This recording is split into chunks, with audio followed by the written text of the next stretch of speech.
సంపద మరింత పెరిగిపోతోంది. విద్యుత్ కార్ల కంపెనీ టెస్లా, స్పేస్ ఎక్స్ల అధినేత ఎలాన్ మస్క్ సంపద 2027 నాటికి $1,00,000 కోట్లకు చేరనుంది. ఇదే జరిగితే ప్రపంచ చరిత్రలో తొలి ట్రిలియనియర్గా మస్క్ రికార్డు సృష్టిస్తారు. ప్రస్తుత డాలర్ రూపాయి మారకం రేటు ప్రకారం ఆయన సంపద విలువ 83.96 లక్షల కోట్లకు సమానం. అయితే ఇందుకోసం మస్క్ సంపద 2027 వరకు ఏటా సగటున 110% చొప్పున పెరగాల్సి ఉంటుంది అని ఇన్ఫార్మా కనెక్ట్ అకాడమీ ఒక నివేదికలో తెలియజేస్తుంది. మస్క్ ఇప్పటికే సుమారు 19.89 లక్షల కోట్ల సంపదతో ప్రపంచంలోని అత్యంత సంపన్నుడిగా కొనసాగుతున్నారు.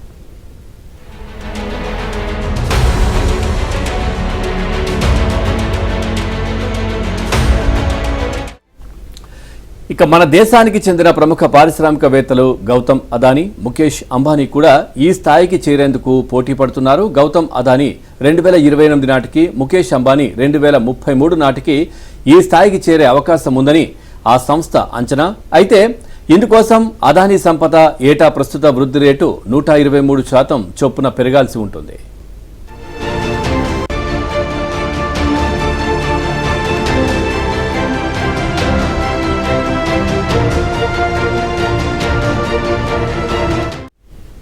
గౌతమ్ అదానీ ప్రస్తుతం సుమారు 8.39 లక్షల కోట్ల సంపదతో ప్రపంచ కుబేరుల్లో 13వ స్థానంలో ఉన్నారు.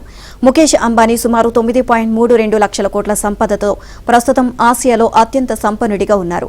ఇక 2035 కల్లా అంబానీ నేతృత్వంలోని రిలయన్స్ ఇండస్ట్రీస్ కంపెనీ షేర్ల మార్కెట్ విలువ కూడా $1,00,000 కోట్ల స్థాయికి చేరి ఆ స్థాయికి చేరిన తొలి భారత కంపెనీగా రికార్డు సృష్టించనుంది అని తెలిపింది.